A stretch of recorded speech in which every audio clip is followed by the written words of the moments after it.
Hello. Welcome back. This is another interview with the Hastings Race and Poverty Law Journal. My name is Matthew Lawrence. I'm the co-editor-in-chief, the 2018-2019 year. I'm here with Sam Holder, a PhD candidate at Keele University in England, and he wrote a book review revisiting Michel Foucault's Society Must Be Defended. I'd like to welcome Sam and say thanks for joining us. Thanks for having me. And I guess to start off, if you could just give us a little background on yourself, academically, where you're coming from, how you've been affected to get into the path that you're in, I guess. Sure. I'm, a quick bio. I'm sort of a little bit of an older PhD student. I took sort of a non-traditional path to academia. I spent the first few years after college working in Boston, but shortly after traveled to the Middle East, to Egypt, Cairo, to pursue my master's degree in international human rights law, and then stayed for another 4 years after that degree to teach at the same university. And while I was there, I sort of witnessed, not sort of, but I witnessed the Egyptian Revolution, the counter-revolution, the military coup, and then the ultimate takeover, once again, of military dictatorship, which we see today currently under Sisi. Then I traveled to England, to Keele University, where I am today, to pursue PhD, which I'm currently taking. But my project deals with the notion of power and the notion of human rights, and the way that human rights can be more effectively operationalized to bring justice to marginalized communities. Mm-hmm. And one of the ways that, or one of the pieces of the methodology is a Foucauldian genealogical approach, which led me to Society Must Be Defended, where Foucault really begins to lay out this method. So that's sort of the genesis, I suppose, of this book review. And some of the current phenomena in the Western world drove me to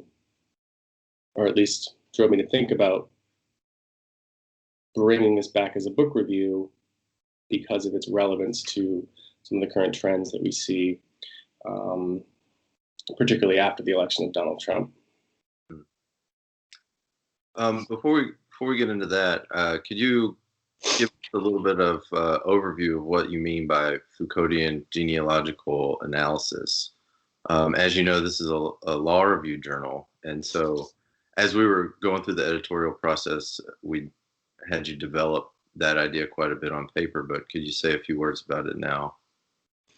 Sure. Foucault was a pretty dramatic thinker in the sort of the French philosophical world, and had a pretty large impact on the academy, and still does. And you could think about it in a few different ways. So there's what is generally known as like the three Foucaults: the excavator Foucault, the genealogist Foucault, and then almost the neoliberal or the rights-oriented or the ethicist Foucault. So he had sort of three stages in his career.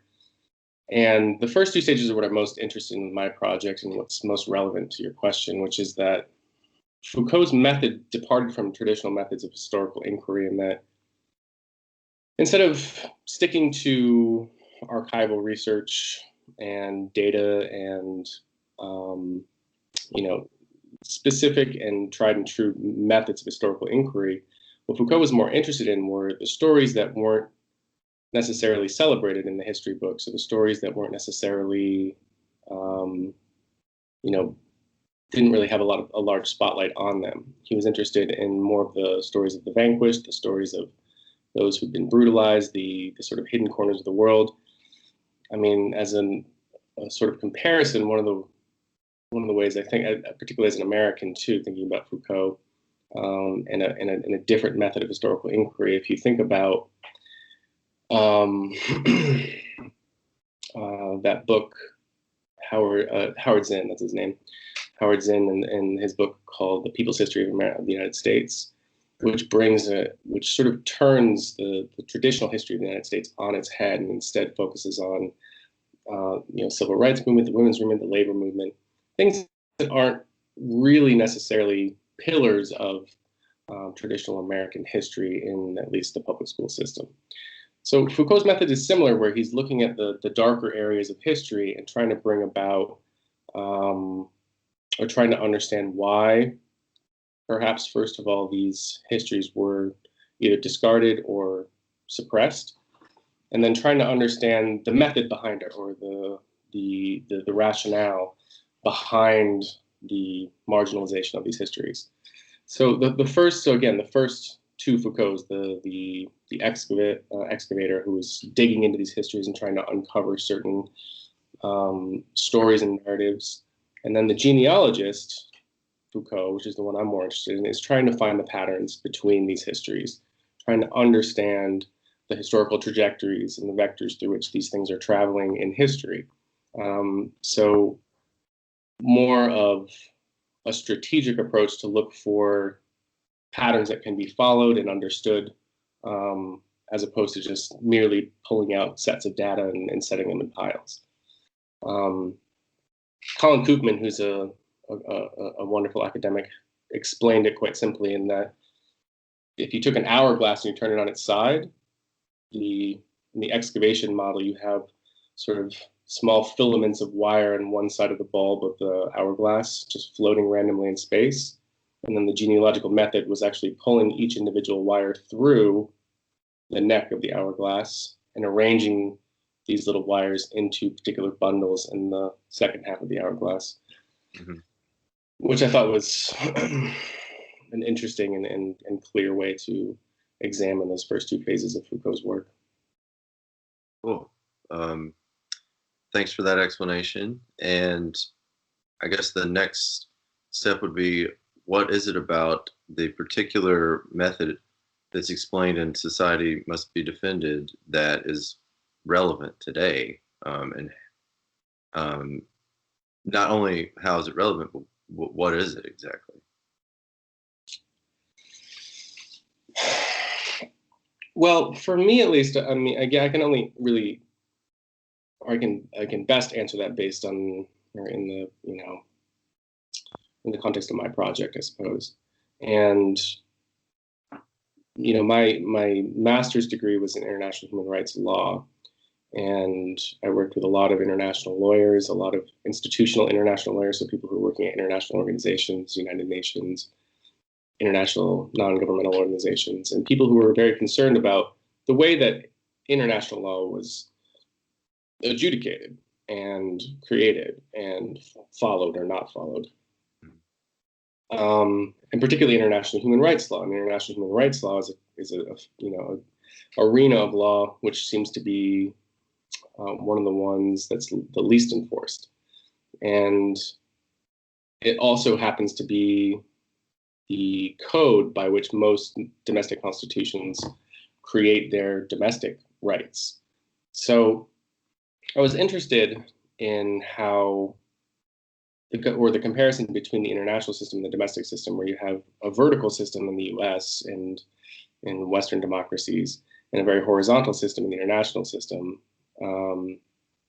where there's enforcement mechanisms in domestic spaces, and how rights are actually adjudicated in domestic spaces and enforced. And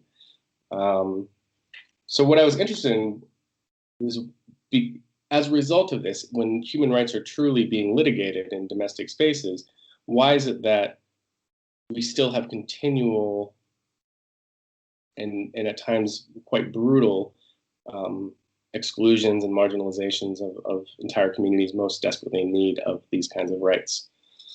And I assumed, or at least I theorized, that what was required was more of a genealogical investigation into the way that rights are actually litigated, and looking at traditional methods of rights litigation would demonstrate a severe inequality amongst different kinds of communities. So that was sort of the the idea behind using Foucault in this kind of a project and using a genealogical method. I mean, there are lots of other people who are using this kind of method to investigate all kinds of other things. But for me, as my project tended or trended more towards US case studies, it seemed more and more relevant. Cool. And so if you could go a little bit more into what your paper particularly is trying to get at, the different threads of analysis that you're trying to, I guess, provide for people that could be used not only for legal theorists, but just as a way for people to sort of reframe the way that they think about some of these issues. And what is it that your book review offers after all these years?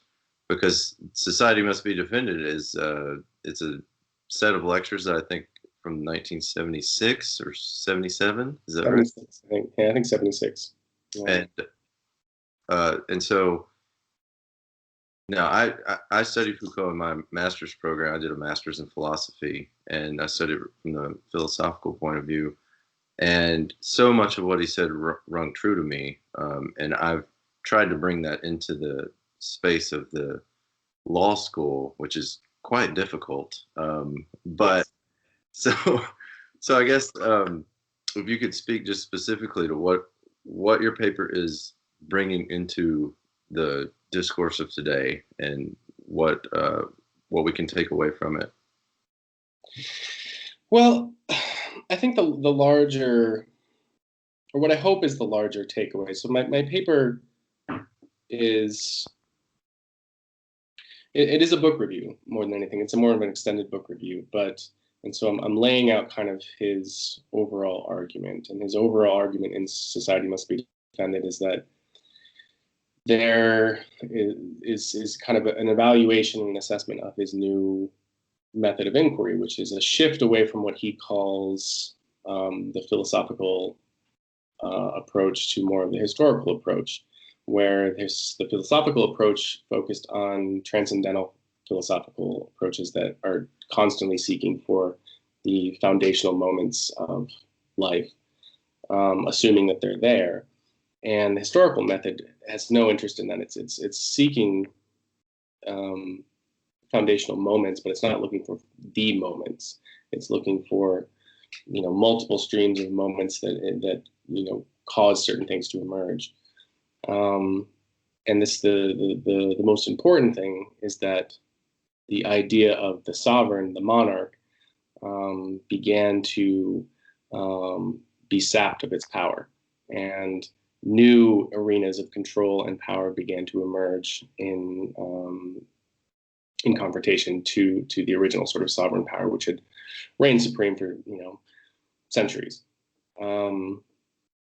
What I was quickly sort of running through in the review before I entered into my sort of interventions was the movement from sovereignty, or the role of sovereignty, to the role of discipline, which Foucault talks a lot about, the way that society began to become disciplined in the penal system, in the health system. Then the move to what he calls biopower and biopolitics, biodisciplining. So I was trying to trace this through line that Foucault was drawing in the way that society was becoming organized, from supreme ruler, top-down verticality, to a far more dispersed system, and then ultimately a dispersed system that is quite coherent and quite organized under a new biopolitical regime. This was kind of his idea in Society Must Be Defended, and in my interventions, what I was looking at were a couple of different moments, rather small moments actually, from his review. The most important of which, and going back to your question, what people might be able to take away from this is an idea that he was talking about, which is this idea of indirect lethality. And the idea comes from Foucault's articulation of the state's attempt to recapture its sovereign right, its original sort of premier sovereign right, which is the right to kill its subjects. That was sort of the original sovereign monarch right, was to dispense with its subjects whenever it felt like it wanted to. As biopolitics and discipline became more important in social organization, this original sovereign right began to sort of fade away, began to retreat from the iron grip of the sovereign. And what Foucault is describing is that as biopolitics took over and health and safety began to be managed more carefully by institutions and bureaucracies, the state had felt this lack as a result of losing this power. And what he claims happened at sort of the tail end of this biodisciplining period, which was right before World War II, was that the state intervened in a way. This is essentially what he was calling contemporary racism, and that the reason why contemporary racism exists, in Foucault's opinion, is that it's the state's ability to organize society and also take back its original right of being able to dispense with certain parts of the population. So in making this argument, he was saying it's not just specific like death penalties, it's not just specific categories of people who are able to be, or who are no longer have access to certain kinds of health or certain kinds of protection and security. It's also exposure deaths. So the way in which certain populations and communities are simply exposed to earlier deaths or quicker deaths as a result of certain institutions being inaccessible to them. So this idea of being indirectly exposed, which was the last sort of conversation I had in the book review, I think is the one that's most relevant, because what we see, particularly, since this is a US publication, what we see in the US today is a lot of exposure. We see a lot of exposure for a lot of communities. And while the Foucauldian approach is quite theoretical and it can be difficult to come to terms with and get your arms around, one thing that is not difficult to understand is the way in which power and social organization can truly create profound suffering in certain communities. And understanding what Foucault is saying offers opportunities to intervene more effectively in strategies for sort of combating that kind of suffering, which is what my project is actually all about. Yeah, and there's a really great quote that you put in a section called "Indirect Lethality, Hidden Violences," where Foucault says, "When I say killing, I obviously do not mean simply murder as such, but also every form of indirect murder, the fact of exposing someone to death, increasing the risk of death for some people, or quite simply political death, expulsion, rejection, and so on." And I think that particularly in the United States, there are several areas of political reality within communities that we could point to say to give examples of this. And if there are any that you would like to talk about now, to sort of bring this home for people to see what it is that you're getting at. Yeah, for me, it's less political realities and political communities and politically oriented sort of identities. It's more about, when I was, again, as I was thinking about this article again before this podcast, I had recently come across a new U.S. presidential candidate. I'm not sure if you're aware. He's quite unknown at the moment, but his name is Andrew Yang. Have you heard of this guy? Yeah. Yeah. And he has this really simple claim, about the Trump presidency, which is that the states which Obama took quite handily in 2008, 2012, states like Ohio, Michigan, Wisconsin, um, Minnesota, these were states that were all claimed or all won by Trump in 2016. And while there are, a thousand different theories as to why this happened, much of that conversation is sort of dominated by the role of race in the United States, and that certainly plays a role. But he makes a much simpler claim, which is that these are the states which lost the most in manufacturing jobs due to automation. And he's an entrepreneur and a tech guy, and he understands, quite intimately the role of artificial intelligence and automation in the quite near future, in the next 5 or 10 years, and lays out a pretty bleak picture of what that might look like for large swaths of the American population, particularly in certain industries like the service industry and the trucking industry. I think And so the number he gives is his conservative estimate is like 3% of all jobs in the U.S. will disappear within 5 years. Right. 3% might not sound like that much, but that's millions. 10 million jobs or something. So it's millions, yeah, it's millions and millions. And but more, and that's a dismal, bleak prospect. But that's not something. I mean, that's something that's not entirely alien to the United States economy. But what is more troubling, and this goes back to a couple of things that I mentioned in my paper, was there's an academic called Kitaoki who talks about the way that deindustrialization in the Western world changed these communities, whereas these low-income communities used to be sort of like temporary workers, where they would work in boom economies, and they would be laid off in bust economies, and with the understanding that these kinds of shifts are cyclical, and the possibility or the inevitability of going back to work was just always there. Whereas now, technological advancement has changed to the degree that enormous numbers of people are unable to enter into higher income earning, and now are facing the prospect of losing all earning potential as a result of losing low-income service jobs, low-income retail jobs.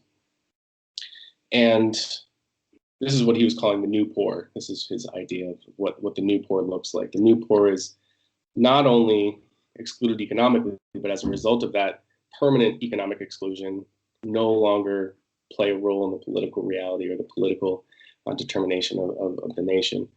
And again, going back to Andrew Yang, what as bleak as his economic sort of picture looks, what's bleaker still is this idea of how the population is reacting to it, where we see massive increases in suicide deaths and massive increases in overdoses, right. To the extent that the life expectancy is actually on the decline in the United States, which is, not sure when the last time that happened. So again, going back to World War II, I think. I'm sorry? I think it was World War II. Yeah. So going back to this idea of of exposure deaths, I think you could make a very good argument that there are communities in the United States who are at risk of being exposed to certain kinds of death as a result of this kind of exclusion, as a result of this kind of exposure to extreme vulnerability. And again, to what I think might be relevant about this new, or might be relevant about studying Foucault anew right now, is understanding, particularly the later Foucault, because what the later Foucault was interested in was how we can actually use rights in a transformative way that doesn't necessarily conform to the traditional sort of adversarial legal system.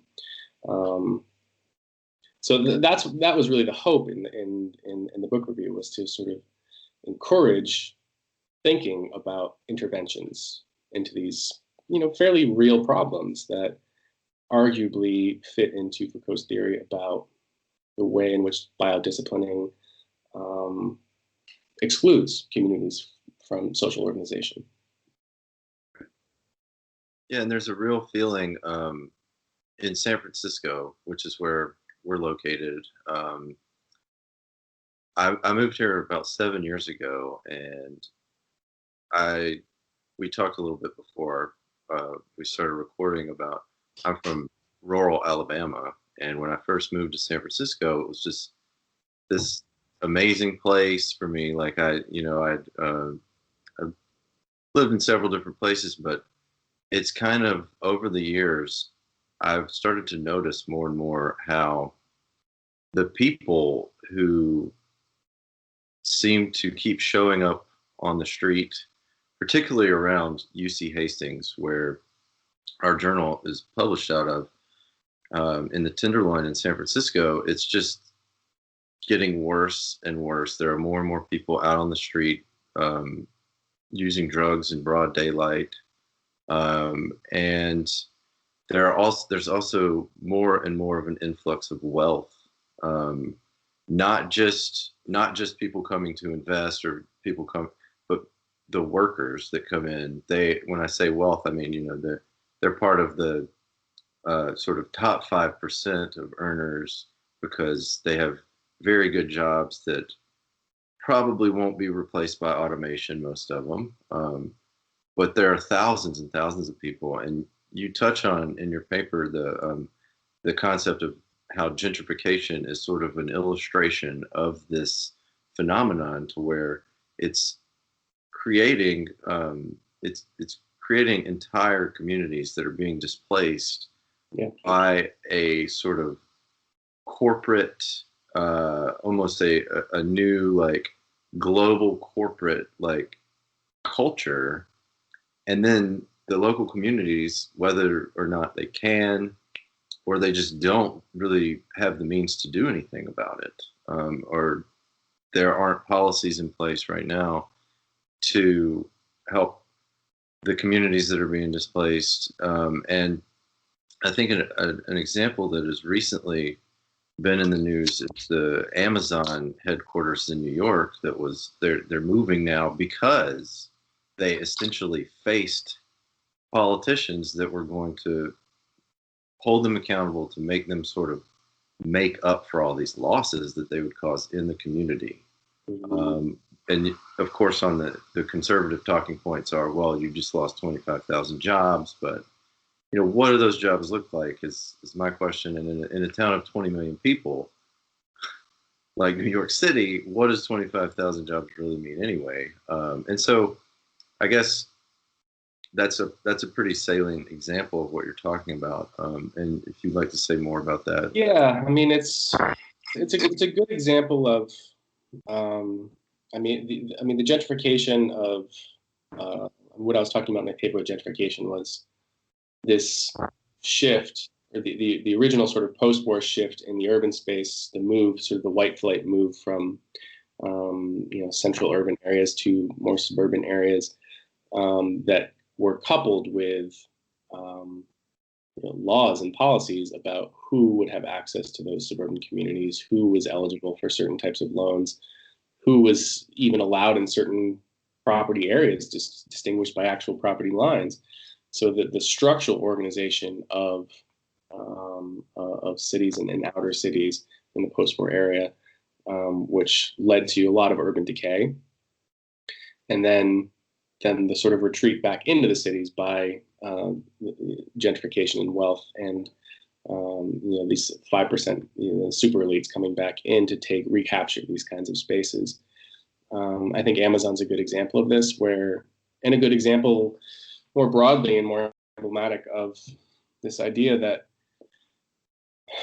as we progress, more rapidly, much more rapidly into deeper neoliberalization, as a result of the speed of technology and the growth of technology, what you find is it begins to eat itself. Where you bring in, Amazon, for example, to New York, and I think the blocking of the creation of this site there, I think was a good idea, because people were already discussing how both kinds of consequences, because the consequences were profound on either end of the spectrum. One end of the spectrum was it was going to raise the already incredibly stratospherically high real estate prices in New York.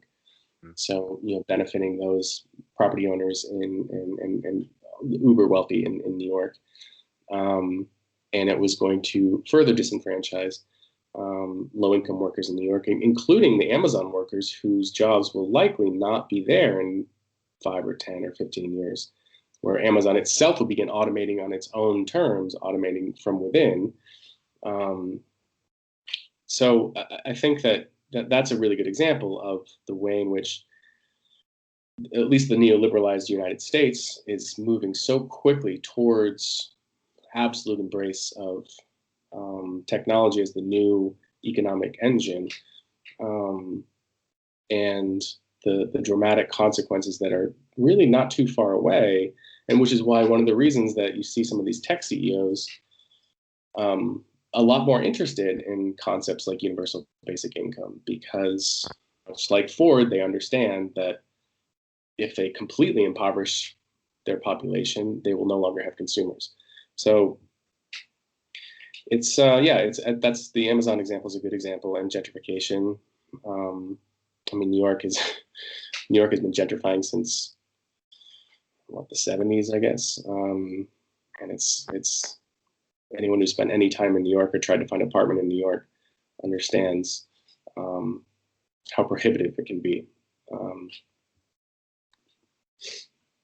Another idea I wanted to touch on was this concept of biopower and biodisciplining, and how the older model of the sovereign sort of instituting whatever their morality was, essentially, and Yeah. have full scope of power under a biodiscipline system. One of the key points is that the people in the community, I think, are the ones who are oftentimes reinforcing these ideas, and reinforcing the idea that you got to get in line, kind of thing. And not only sort of ideologically doing so, but doing so through sort of a passive system of surveillance, is something that Foucault talks quite a bit about in some of his work.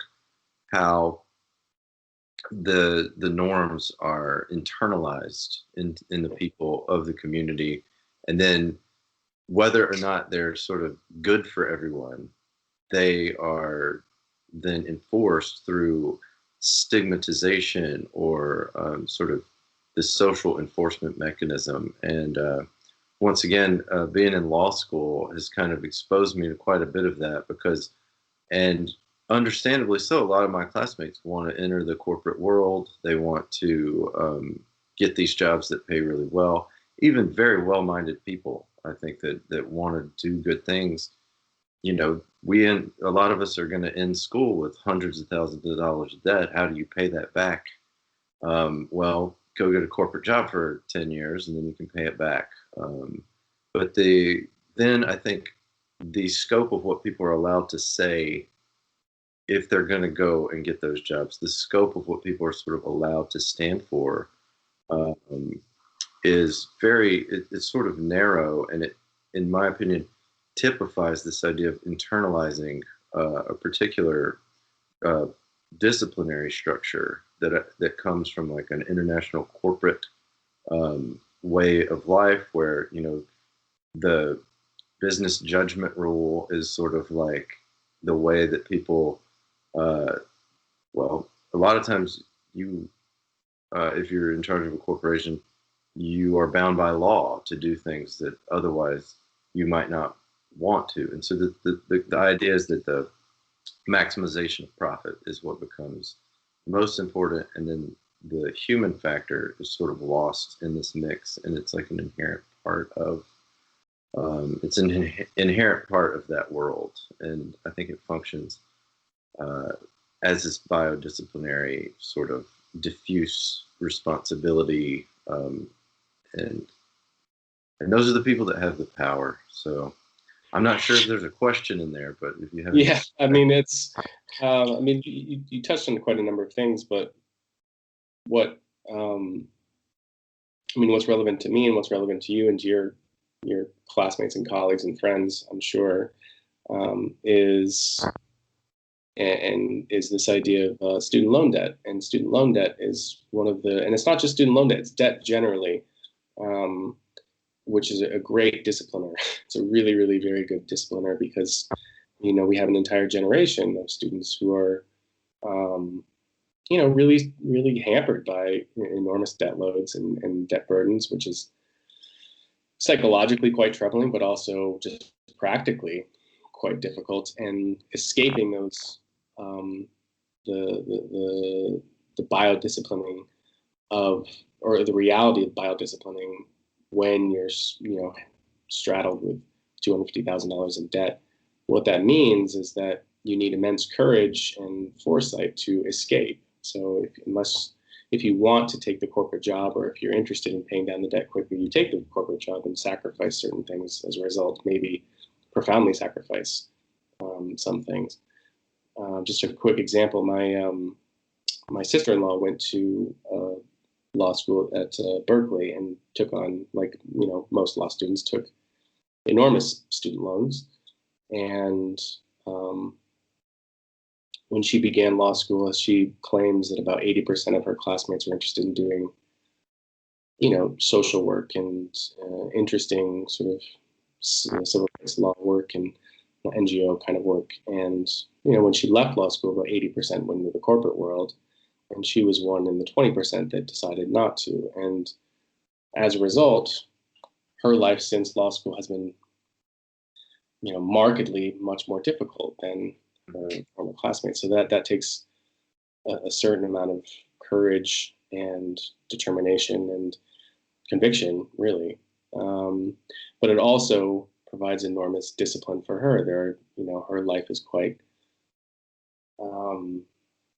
fenced off in many ways as a result of the discipline of having to pay down hundreds of thousands of dollars in debt and the sacrifices that have to be made for that. And like I was saying, it's not just student loan debt, it's debt generally, because one of the case studies that I'm working on in my project is criminal justice debt. Criminal justice debt is one of the ways that more marginalized and more invisible communities are actually disciplined too, where you straddle, low-income communities with small criminal offenses, and then rack up criminal fees on them, outsource those criminal fees or the collection of those criminal fees to private corporations, and all of a sudden you put someone in a debt cycle that's at times inescapable. And it's a great way to discipline a community of people. So debt itself is one of the many vectors of biodisciplining, but it's a very effective one. It's a very effective one. And those, I think, particularly in the criminal justice realm, it's the cycle of just the poor people in those communities are being policed at a rate that is just astronomically more than, for instance, the communities that were established after the white flight period after the civil rights movement. And the police just don't, they just don't drive around in the suburbs. They drive around in the areas where poor people live. And based on my experience in sort of in both worlds, the people's behavior isn't that much different. It's just that they are being exposed to policing on a different scale. And this is where you have, again, going back to kind of like the genealogical method, and Foucault's genealogical method is interested in the way what he's really interested in is the history of the present, the history of right now, and how now emerged. And with genealogy, as opposed to excavation. He's interested in the patterns that bring things to the fore right now. And this idea of policing and criminal justice and debt and incarceration, there's a lot of interconnected weaves that come together where the rubber meets the road, where the police officer is policing a beat in a low-income area where they may not be policing the suburban area. That you can trace that back on several different avenues. One of which is, like you were talking about, normative development, normative policies, because there's not a specific policy to police low income or Black or Latino areas more than white areas. These are normative policies that have grown out of certain expectations and certain ideologies in police departments. But another reason for that is that the role of federal legislation on criminal justice and the way that mass incarceration and the war on drugs left local and regional municipalities really strapped for cash, and which led to sort of private incarceration. It led to municipalities going bankrupt and having to turn to the actual communities and the police departments to fund the operation of the government, the city government. So you have, when you combine these normative policies and sometimes racist policies with a muscular and an urgent need to build the coffers in the municipality, you have a really, really bad and toxic situation. So, which is one of these things that's feeding these bad policing strategies, that where these communities are being accosted for like really, really low level quality of life arrests, like literally things like wearing your pants too low and jaywalking, and so it's not just. I mean, people tend to look at these things in silos, but one of the things that I love about Foucault is that you can see interconnections between policy, between norms, between laws, and between both large scale and small scale behavioral trends. And you can begin to sort of parse them apart. And again, like I was saying, what I hope people can take away from this is what that can do is encourage thinking about intervention, not just about hemming and hawing, but maybe understanding or pioneering new ways to intervene in these problems. Great. So I guess we are close to 40 minutes in, and if you have any sort of closing remarks or anything that we haven't touched on, there's really no time limit. So if there's anything else that you want to touch on about the paper, we can do that, or we can conclude. It's really up to you. Yeah, I don't. I don't. There's not a. I don't think there's really anything else. I mean, I guess that there was one point that I wanted to make that I didn't really make in the review about the demographic, or the like Foucault's demographics and the way that I'm approaching, because there's two concepts that I approached in, or there are two in Foucault's discussion of this new historical method. What he claims is that the prelude to contemporary racism, what we see as contemporary racism today, was this idea of race wars, which had nothing to do with the color of your skin or your ethnicity, but had everything to do with the geographical boundaries between people. But in that conversation, he eventually leads to this idea of what contemporary racism is today, or what it was in 1976. And when I was going into my interventions, particularly about the way that racial subjectivities form under oppressive regimes, whether it's colonial regimes or just oppressive governmental regimes, there's a discussion that's missing in that, which is kind of what we've been talking about today, was this idea of exclusion, because traditional exclusion in a contemporarily racist system is mainly policing and incarceration. But exclusion for white people traditionally has been addiction, low income, and the marginalization to permanent low income status. So there's kind of this separation where you have exclusion on all ends, but there's there's kind of a demographic split too in the biopolitics of it. So I wanted to make that a little bit clear because it wasn't really addressed in the book review, but we've been kind of talking a little bit about it today.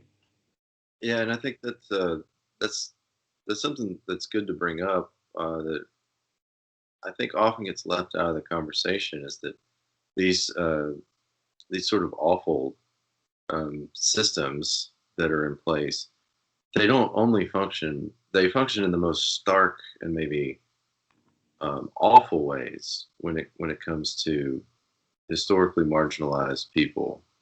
But they also function just in general to people who don't conform to particular educational norms or that don't take up the sort of I guess the spirit of the times or something like that, and just sort of uh, being somebody from a rural area in Alabama, and just seeing that there are entire communities of people that are really suffering, that are not they're not historically tied to any particular racial group, but there have been studies showing that the groups that are declining in life expectancy the most are rural white communities that used to depend on uh, manufacturing, or they depended upon like coal production or excavation of coal, oil, and things like that. And it's not to say that their problems are worse, but I think oftentimes those problems get silenced in this debate.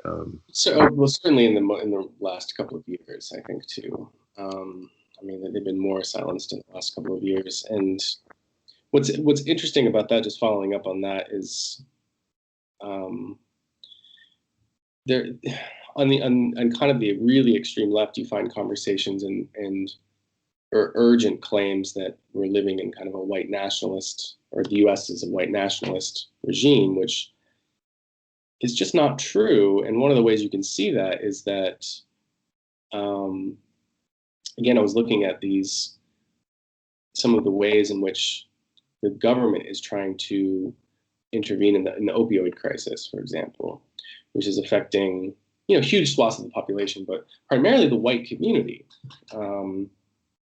And there is a lot of urgency, and there's a lot of policy work at the federal and the state level, and then of course in the private sector and in the NGO sector. But what you find is a lack of, um, first of all, a lack of understanding the real root causes of it, and then a lack of motivation to um, actually make the real sacrifice needed to address the problem directly, which is more than anything just money.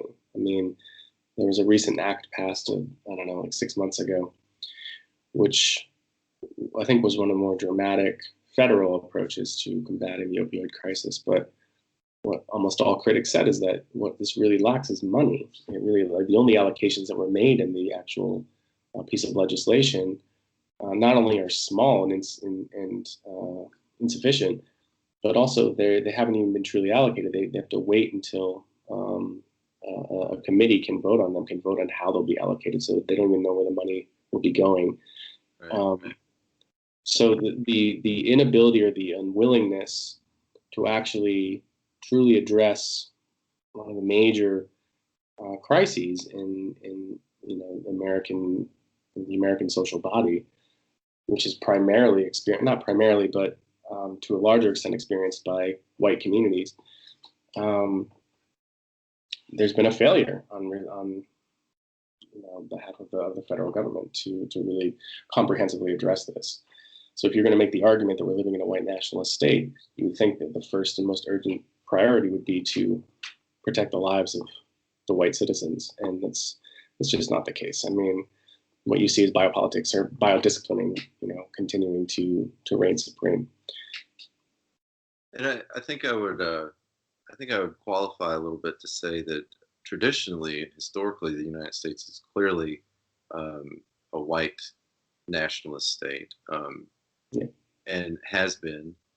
And I think a lot of the policies extend to exacerbate and make a lot of the more generalized policies worse for particular communities on the domestic scale in the United States, to where certainly I think when it comes to economic opportunity, and the threat of being policed, is much greater in communities of color and among minority groups. And so historically, that is a reality that we're dealing with. And I think that one of the very valid concerns with Donald Trump and the people that really support him is he does appeal to this sort of historical white nationalist thread. Yeah. There's a lot of danger that that could reemerge in a very sort of visceral way. And then the second point is that on international policy, I think that the United States as an international unit functions in many ways that is quite, uh, if not white nationalist, it's quite racist. And for instance, there's never been talk of curtailing immigration from Northern Europe. Yeah. It's always in regards to Latin America. It's always in regards to nations that are associated with Islam and things like that. And so I think that there are some valid points in there, but what gets lost is the nuance in the conversation, as opposed to having a discussion about how particular policies impact particular groups. For instance, the opioid crisis seems to be there are a few like causal factors. In my opinion, the original cause is just the desperation and lack of economic opportunity in general for people, Yeah. and so they turn to drugs. Just like, I mean, this is well documented from, from Marx on up through wherever. When people are desperate, they turn to drugs and religion to sort of relieve their suffering. Yeah. And so, I mean, I think that's the root cause. But then also once again, the profits of particular industries, the pharmaceutical industry, are more important than people's lives. And so this concept of, once again, the business judgment rule that we see so much in corporate law, that applies to pharmaceutical industries. And so what do? They lobby Congress to make sure that their profits are safe. And even if that means that we're going to continue to see thousands of people dying every year. So, Right. Yeah, it's a pretty, I don't know, it's a pretty tough conversation. Yeah. I mean, it's hard having these conversations too, because the bleakness of it does tend to motivate despair, and apathy. And I don't think that really should be the end result of these kinds of conversations. But again, it's what's urgent about it, I think, is that it continually reinforces the need to be thinking about ways you can intervene, the ways that you can begin to interrupt some of these processes. And certainly one of the things I've learned about Foucault, or one of the things that not learned about Foucault, one of the things I've learned as a result of having worked with Foucault for a long period of time, is that what he was constantly trying to urge his students, even though he didn't really directly engage or encourage any of his students or any of his locutors, but I think what he was actually interested in is pushing people to do regional work, to do regional political work. Not to think about, I mean, he was looking at grand narratives and grand, enormous historical, centuries-long narratives, and trying to understand themes. But when it comes to using this work, when it comes to thinking about this work seriously, I think what he was most interested in, what he most wanted, was for his readers to take action locally in kind of small ways, to find avenues, lanes where you could apply pressure efficiently and aggressively, as opposed to trying to join the international world in an attempt to change global processes, which, I think attracts a lot of, at least coming from my world, just sort of the critical legal world, at least the vast majority of people in the beginning flirt with this idea of effecting massive global change through whatever, some sort of transformative project. And I think it's quite naive. And once you gain a little bit more wisdom and you realize that you can have a far greater impact and have far better mental health if you choose your areas wisely. And I think that there's actually a really interesting point there that dovetails with the concept of gentrification. So one of the phenomenon being, once again, I keep mentioning this, but I'm from a rural town in the South, and I went to college at undergrad at the University of Southern Mississippi in Hattiesburg, Mississippi, and one of the phenomena you see there is the exact opposite of gentrification, to where everyone who gets a college degree, and especially the people that excel and are sort of the influencers, I guess, in the culture, they leave and they go to coastal cities and join this sort of international community. And so what's the result? Well, the result is that in a place like Mississippi, where nearly 40% of the population is minority, you have the entire state government controlled by right-wing Republicans and mostly white people. Well, why is that? Because obviously disenfranchisement of the voters has played a large role in that. But there's also just, and the people that leave aren't just white people. It's people that get their degree, doesn't matter really their race. They tend to want to move to cities, whether it be places in Texas or whatever along the coast, and they just abandon their communities. And so, not to be self-righteous, but I'm actually, once I graduate in May, I'm moving back to Mississippi, and I'm starting an organic farm with a friend of mine, and we're going to try. It's a rather big project, and we're going to try to start on the very local scale to make a difference and provide people with these sustainable jobs and ownership in the farm. So, I mean, that's exactly. I mean, not exactly, but that is. That's a disruption of, what you at least culturally is expected of you, and I think that's great, because it's those kinds of projects that begin to change the way we think about our communities and we think about each other. And again, that goes back to kind of because my project's all about, in terms of intervention, it's all about the way you can use strategic litigation and advocacy as a weapon, and as a weapon not only to win individual cases, but as a weapon to change normative conceptions of the social body, and normative conceptions of how we perceive certain communities or certain people.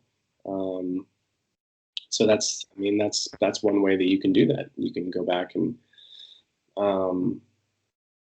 turn an area. This actually happened. That's something not the same, but something similar happened where my grandmother, my grandparents grew up, where my mother grew up. Is a place I grew up in upstate New York, and she grew up in Western New York, and they grew up in Western New York in an area called the Finger Lakes. I'm not sure if you know, but it's a beautiful area now and a tourist destination. But in the 50s and the 60s and the 70s, it was quite dilapidated, and it was very rural. And what it was a huge geographical swath of abandoned farms. And what happened was the Pennsylvania Dutch, or the Mennonite community, ran out of space, essentially, in Pennsylvania, and they started moving to Western New York and purchasing farms. And now it's an extremely vibrant beautiful pastoral area that also has multiple small new economies and also different kinds of cultural interaction between a very not isolated, but a unique and a little bit, a unique and a religious and a little bit of an isolated community. But you have a kind of interaction now between the local population and this this community that really revived and saved the agricultural life in this area. So it's things like that that begin to change and begin to combat the kind of apathy too, that, oh, this is just how it is, and I guess I'm stuck in this job, or I have to feel this way about this certain thing. And so I commend you. I hope I haven't that done anything yet, so is this like a side project too, or is this it'll work out. It's going to be my main thing, and for the first few months, I'm also considering doing a PhD in psychology at the University of Southern Mississippi, which is really close to where the farm is. And so by the end of the summer, the farm hopefully will be sort of running pretty smoothly, and it won't need that much on-hand management. And we'll hopefully have hired a staff by then and gotten several people involved. But it's like the main thrust of why I'm going back, because I think that if we don't start addressing the issues that we have with macro food and environmental concerns and start producing 100% of our food locally, then there's just no way to sustain 8 billion people. And not only sustain 8 million people, but uh, the more food that is produced on a sort of monocropped corporate scale, the less resources are in the communities where the food is actually sold. And so I just think that it's the way that the future will be saved. And so going for it. And I got a really fortunate opportunity, and hopefully it'll work. But a lot of uncertainty. It's farming. It's not easy. I would imagine it's not easy. No, it's not, and I don't know anything about the farming side. I'm going to be doing the business and the sort of legal work that's going to go into it. But well, that's an ambitious project, and I agree with you. I mean, it's a very very it's a problem that's very very hard to confront. I have a good friend who works at an international right to food organization, and with a team of incredibly dedicated, committed professionals who work with mostly UN bodies to influence global food policy. And I was speaking with her recently, and she talked about how she had gone through a period of sort of depression about the inability to change anything. And she held a meeting with all of her colleagues and said, "How many of you?" So this is an organization based in Germany, and there's like 3 or 4 major grocery stores in this part of Germany.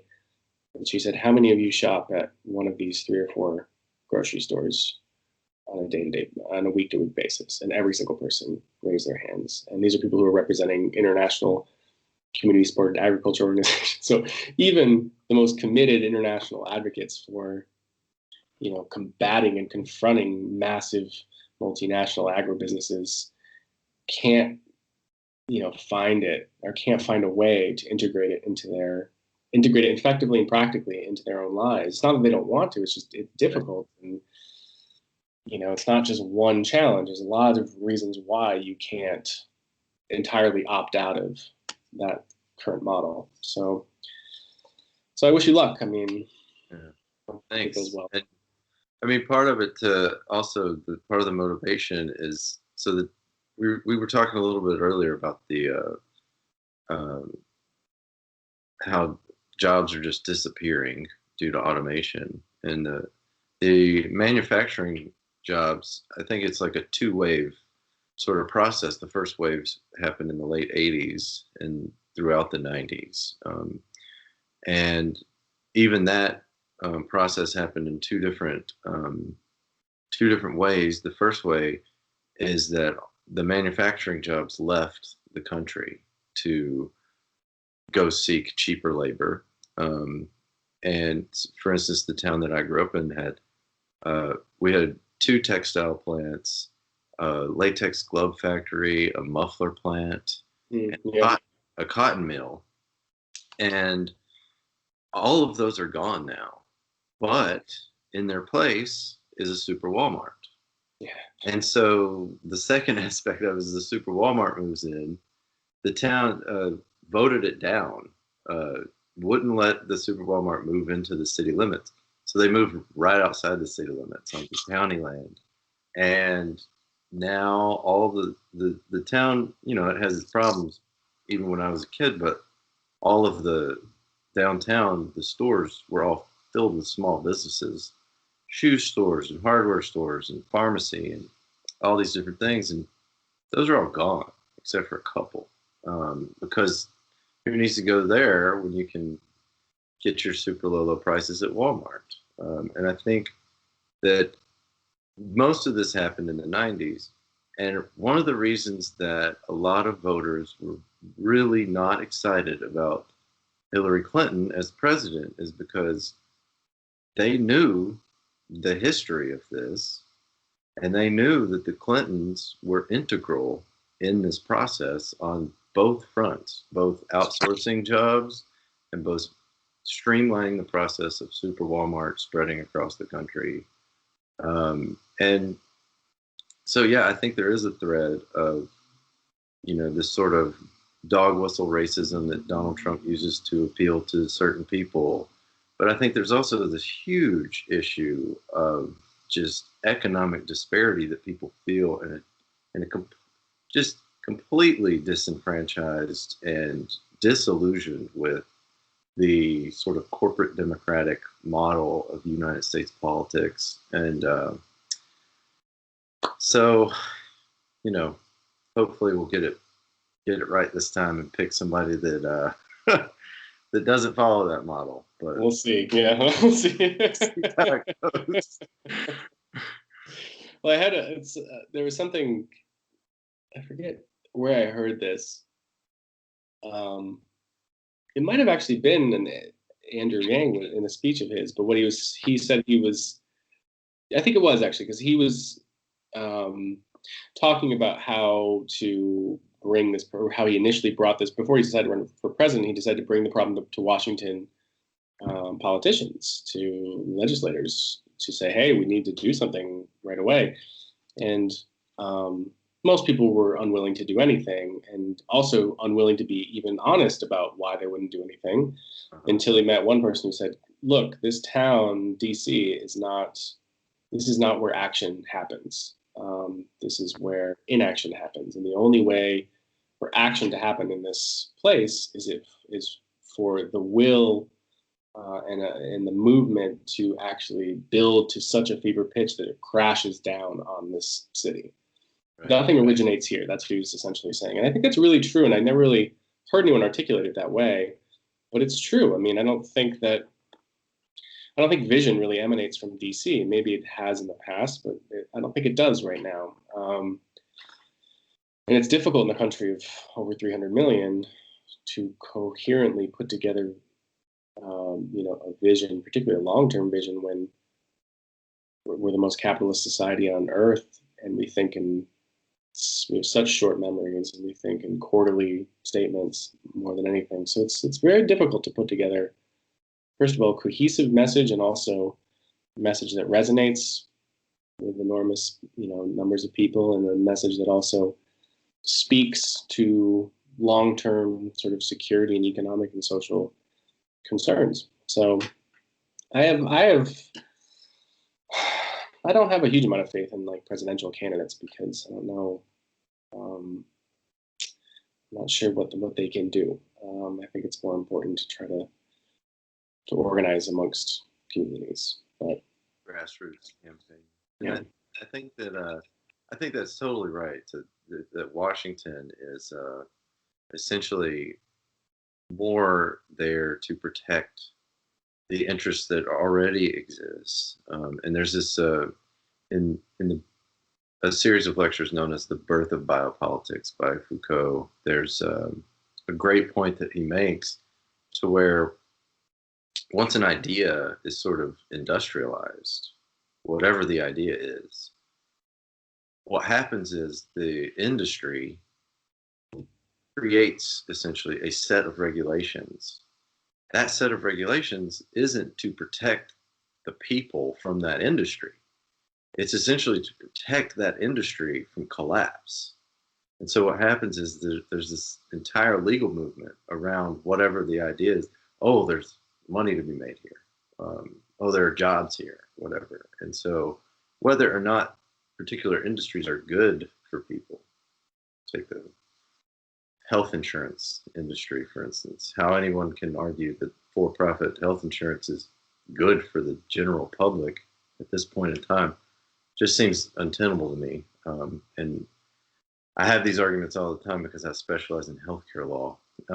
So, Yeah. But there's an entire set of regulations to protect that industry. I just think that that's what Washington does. Is it takes into account these voices that have the money to be heard, which are typically the industries that are producing a lot of money, and then they put regulations in place that essentially, of course, they set guidelines, but once that industry or any business within that industry falls within those guidelines, they're protected and their interests are going to be served. So, and that's yeah, there's sort of, I mean, they can almost be sort of compared to like referees, because I mean, there's a brutal form of capitalism at play in the U.S. and every industry is sort of, you know, playing that game, and healthcare is one of them. You know, where it has to abide by a certain set of regulations, and then once it has, then it's the responsibility of government to kind of protect those, the boundaries of that.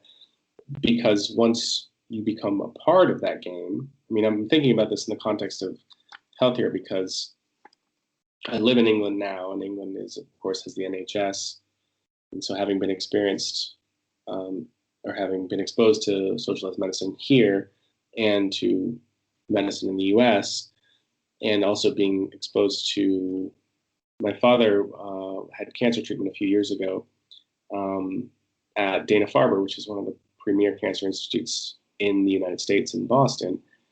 And what you see is if you're able to play the game well, play the game of capitalism well, at the end of your life, when things start to go wrong with you health-wise, you can end up at a place like Dana-Farber where you walk in the door and there's a Juilliard-trained pianist playing in the lobby.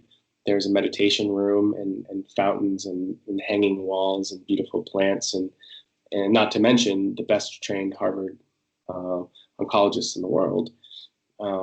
Whereas if you're in England, you can pay for that service if you're truly rich, but if you just have to wait in line, you don't have exposure to that kind of treatment. So it's sort of a situation of what would you prefer? Would you prefer to play this game of, you know, maybe I'll come out on top, you know, maybe I will end up wealthy enough to participate in what's available to those who've achieved enough, succeeded enough, or maybe not. Maybe I'll be, you know, exposed at the bottom. And the problem with American style capitalism is that, in my opinion, because in England, at least, there's a lot more social safety nets. But in American capitalism, you can be exposed all the way down to zero. So, yeah, and then the role of DC is kind of to organize those rules, to say, okay, let's make it at least a little bit fair in this kind of really intense form of competition.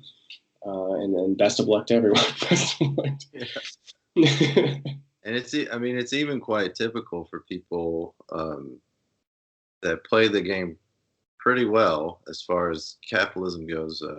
And just as a personal example, from my perspective, my grandfather he worked for NASA for 20 years, retired. Then he went to work for Memorial Hospital in Gulfport, Mississippi, as a facilities manager for 25 years. He had a pension from both places. You would think that his health care, my grandmother's health care, would be taken care of. But by the time my grandmother died, they both had pretty severe, long-term, drawn-out healthcare problems that cost quite a lot of money. And by the time my grandmother died last year, she had spent every dime she had to spend down so she could get on Medicaid. And it's just like how that is like even possible. I just don't, I can't even comprehend. Yeah. And, but, at the same time, they did have pretty severe health problems. She had dementia. So, and he had emphysema and long-term lung problems, but Yeah. Well, I mean, it's not, it's personal to you, but it's also not an uncommon story. My grandmother didn't make a lot of money, but she had money at the end of her life. And I mean, that is the rule, is that once you, particularly if you go into assisted living, those facilities sometimes cost like $10,000-15,000 a month. right. So you just start burning through whatever remains, and then because you can only get onto Medicare once your assets have been entirely exhausted. So that the same thing happened to her, and it's a little bit it's a little bit depressing. That's what end of life care looks like for a lot of people, where you're just burning through what would be an inheritance, or what would be a way to supply the rest of your family with some kind of an income, or to pay facilities that are, yeah. So I'm sorry to hear that. It's Well, it's something that it's my just, grandmother went through as well. okay. Well, I think it's about time to wrap up, and I really appreciate you staying on and having this conversation. It's been great to talk to you. I appreciate it too. And I guess, do you have any closing comments? We can end on that. Um, yeah, I think that I think it's great that I think a good way to close this out is to go back to your idea and your plan, really, to do something a bit different with a law degree, to enter the world um, sort of non-traditionally. And I think it's those kinds of moves and techniques that will begin at least to reframe the way we think about legal ordering. So I think that's I think it's unique, and I think it's brave. So I'm glad to hear that other people are doing it. Well, thank you for those words, and once again, thanks for joining us. And I look forward to seeing more of your work in the future. And please make sure that you stay in touch. And if you're ever in South Mississippi, drop me a line. Well, I'm interested in the Gulf Coast. Really interested in it. So I may Cool. be down there. I may be down there. New Orleans. We're really close to New Orleans. So Yeah. yeah. All right, Matt. Thanks very much. Take care, Sam. Thank you. Bye bye.